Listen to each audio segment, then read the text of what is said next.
people tend to buy Bitcoin on the way up. This is the thing that you and I know. It's got like a reflexive nature to it. Cycles, exactly. It's so reflexive. It is not worth the risk of holding on to it if you're constantly worried about downside and it's not performing. But when it goes up and Bitcoin has high correlation to itself, which is in itself the reflexive wheel of autocorrelation, people jump in.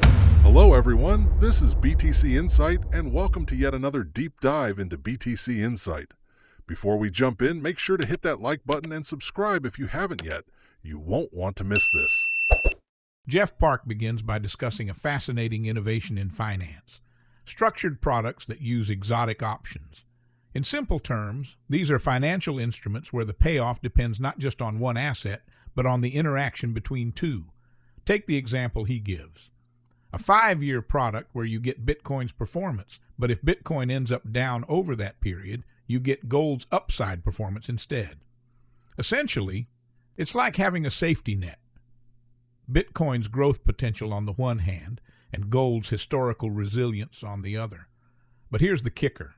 The value of this product doesn't just come from Bitcoin or gold individually. It comes from their correlation, how closely their prices move together. If Bitcoin and gold are highly correlated, meaning they often move in the same direction, then the hybrid product becomes more expensive.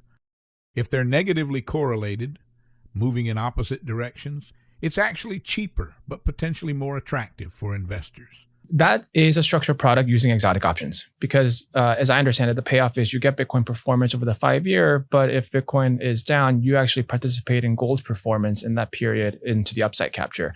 And so that's a knock-in option, depending on a hybrid trigger of another asset, which in itself is fairly complicated, but the thing that makes that pricing rich or cheap depends on the correlation of gold and Bitcoin, right? Because if you think about a hybrid option, let's say an asset A that triggers upon the price performance of asset B, what you're trying to isolate there is the correlation of their movements. So the more correlated they are, the more like a basket, therefore they're more expensive as an option to own the hybrid connection. If they're negative correlated, actually it's a much cheaper option in some sense. And so playing that correlation game is the name of how these structured products find alpha.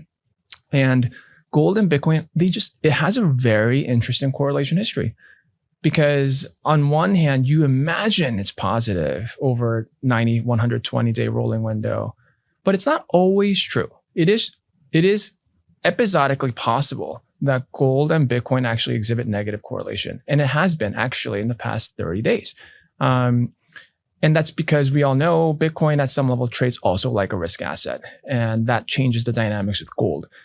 So I actually think pricing Bitcoin gold correlation is a really interesting trade because that lack of stability kind of gives you some pricing spread where if you fundamentally believe they should be more correlated, you can trade long-term like 5 years out and make some opportunities. Both gold and Bitcoin have shown to have the highest correlation to M2 supply. And because of that, that tends to be the factor in which how people grade their performance. And I think it's not hidden to folks that those two are still today the highest performing assets year to date. So I think that's good. The question of Bitcoin's specific underperformance to gold, in my opinion, has a lot to do more with the lack of volatility. Because I think the aspect of why Bitcoin is favored upon gold at times is not just the store value narrative, which is important, but it's also the velocity in which the price moves that provides a lot of attention and excitement to the mainstream adoption of the asset in itself. And so some time ago, I tweeted that the worst thing that could happen to Bitcoin this year would be if gold's volatility goes higher than Bitcoin's volatility. It feels a little unimaginable, but there were windows in which that happened because of the extreme moves that gold experienced day by day, where gold's 10-day realized volatility actually superseded Bitcoin's. And I thought, wow, this is actually the worst thing that could happen because people still ultimately want return. The reason young people gravitate towards Bitcoin really at the end of the day, I think beyond the narrative of its ideology is its volatility. They like the idea of owning volatile assets. And if gold's actually going to be more volatile, hey, gold has an ideology too that I think young people can also wrap their head around and appreciate if they felt that there was a buy-in for it. And so the number one thing that matters is Bitcoin's volatility has to rise. And so I think right now, this is really the best setup for Bitcoin ever. I posted back in February this year, my big 2025 macro thesis, which was if Trump is able to accomplish all of his macroeconomic agenda, the end game would be achieving the holy grail of fiat alchemy, which is lower dollar and lower yield, which historically is not possible because of the Triffin dilemma. Many, many pundits said this isn't going to happen and Trump's not going to get his way. And I said, never, ever doubt the ability of a transparently profit-motivated person who's in power, who's going to accomplish these things. And lo and behold, the DXY has come down from 120 to now below 95. The 10-year upon Trump's start in January was at 4.6. Now it's at 4.0. It's happened. And this is incredible acceleration for Bitcoin. And it is incredible acceleration for gold as well, which is why gold has done so well. So why is Bitcoin lagging? It's lagging because the vol is low. But here's the beautiful thing. This is how the Bitcoin coiled spring happens. Because it's lagging gold to where I think we all expect it to go higher, and prior pursuit, the price should be closer to 170K or so, it'll happen very fast. This is the kind of stuff that Bitcoin does. When there's such a gap in where it should be priced relative to other assets, it moves really quickly. And that then becomes a self-fulfilling volatility machine that can actually fuel further acceleration into adoption. But here's where Jeff Park makes a critical observation. What separates Bitcoin from gold isn't just ideology or scarcity, it's volatility. For younger investors especially, volatility is a feature, not a bug. People are attracted to Bitcoin precisely because it moves fast and offers explosive upside potential. Park even warns that the worst thing that could happen to Bitcoin would be if gold became more volatile than Bitcoin. And surprisingly, that has already happened in short bursts this year, with gold's 10-day realized volatility surpassing Bitcoin's. When that happens, the risk is that gold starts stealing attention, particularly from younger investors who crave action and rapid price discovery. That's why Park insists, for Bitcoin to outperform and capture imagination, its volatility has to rise. Boring Bitcoin is bad Bitcoin. People tend to buy Bitcoin on the way up. This is the thing that you and I know. It's got like a reflexive nature to it. Cycles, exactly. It's so reflexive. It is not worth the risk of holding on to it if you're constantly worried about downside and it's not performing. But when it goes up, and Bitcoin has high correlation to itself, which is in itself the reflexive wheel of autocorrelation, people jump in. So I think really this quarter coming for the end of the year is one of the best setup for Bitcoin we can ever have. We could have series of days where it's moving 5K a day and it will just feel kind of really exuberant, but it won't be so crazy that people don't think there's an opportunity to buy into it. Right? It's actually, Bitcoin is truly an asset that you try to buy high and sell higher than try to buy low and sell high. The distinction here I'm making is that Bitcoin is generally really boring and generally goes down when people aren't focused on it. But when it goes up, the trend has a long lasting effect. More so than people think. So in the first, second innings of the run up, it's never late. It will keep going.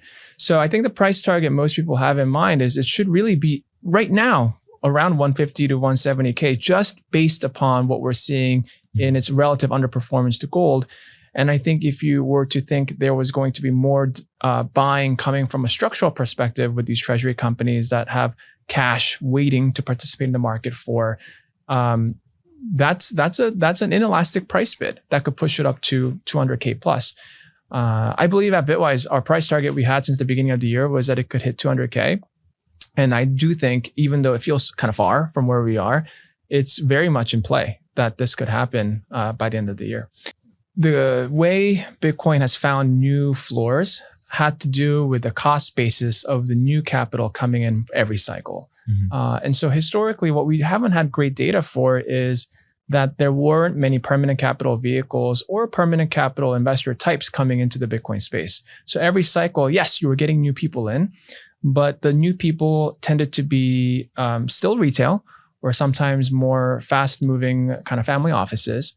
And it never really dawned upon endowments or sovereigns or ETFs. And I think the unique aspect here of the run-up is if that comes from permanent capital bases and ETFs where people are buying crypto for the very first time, they're generally not sellers because a 1 to 5% allocation you're making into a fund will neither make or break you.